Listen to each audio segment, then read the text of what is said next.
Hi friends, இது ஒரு soup.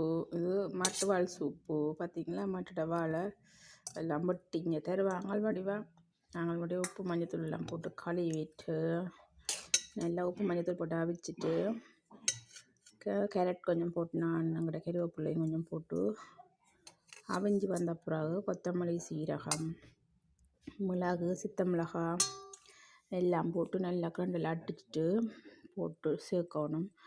சேர்த்து அதுவும் கொதித்து வேற இஞ்சி முள்ளியும் நல்லா இடித்து போட்டு அதையும் போட்டு நல்லா சேர்க்கணும். அது வெங்காயமும் கொஞ்சம் ஒரு வெங்காயம் எடுத்து நான் அடிச்சதுனேன், அதையும் அந்த இஞ்சி உள்ளி அடிக்கையே சேர்த்து அடிச்சினேன். இப்போ கொஞ்சம் டேஸ்ட்டாக இருக்கும். கொத்தமல்லியிலையும் கடைசியில் சேர்க்கலாம்.